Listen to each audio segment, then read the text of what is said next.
Today, we are talking about Desmond, a zealot I found on TikTok. Before we begin, I am obligated to confess the position from which I am engaging. I am an anti-theist, ethically opposed to all religious institutions that profess humanity as subject to an extra-dimensional entity. This opposition stems from a zeroth principle, anthroposupremacy, which is the affirmation that persons, a group currently only containing humans, is the highest possible ethical category. This principle is the minimum threshold for any engagement in ethics I am willing to recognize. All positions that deny this principle are rejected as ethical fascism. I profess a sort of synthesis Wittgenstein, practicing philosophy as interventive therapy.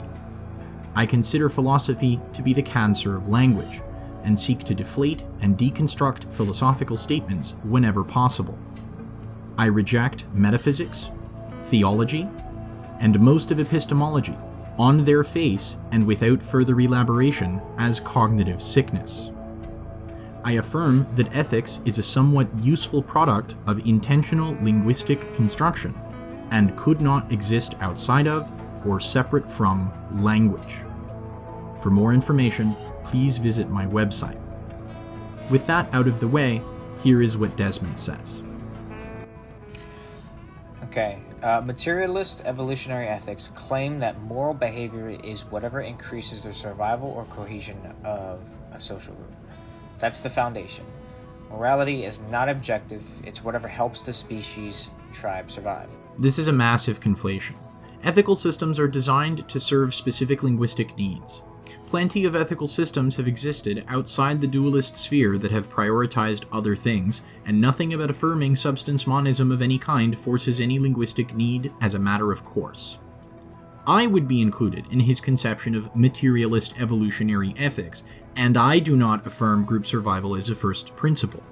My first principle is personal liberty.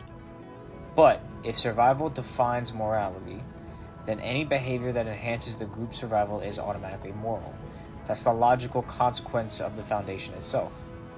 And this is what all ethical systems do. You do it to similar effect with your theology, defining ethical acts as those conforming to the dictums of your deity.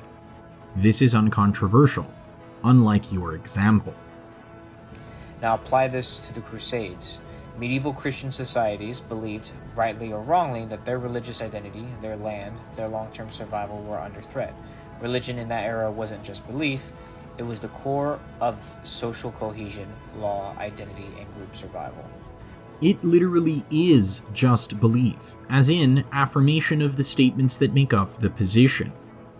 That this belief is constructed in such a way that it subsumes all other matters is of no consequence. It is no different than the position being critiqued. So, if you accept the materialist premise that morality equals survival advantage, then a religious group's fighting for its survival is acting morally by definition. You don't get to condemn the Crusades while grounding morality and evolutionary survival. That's inconsistent.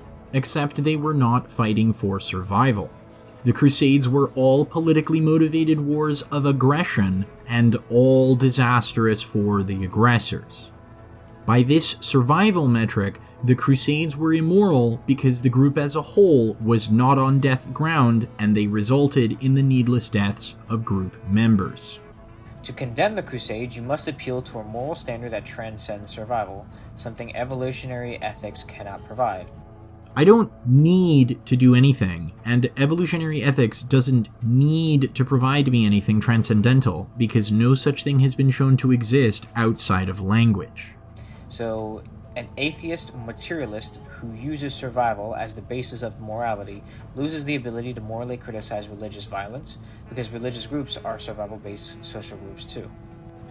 In short, if survival is morality, then religious survivalism is moral. If religious survivalism is immoral, then survival cannot be the foundation of your morality. Pick one, you can't have both.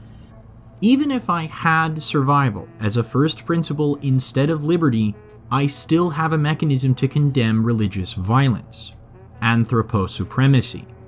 This zero-level challenge doesn't even need to engage with the outcome or motivation behind crusading actions. It is condemned on the basis of the nature of the religion in question. The denial of anthroposupremacy renders all appeals, including appeals to survival, as mechanically null and void. The Crusaders had no ethics to speak of in the first place.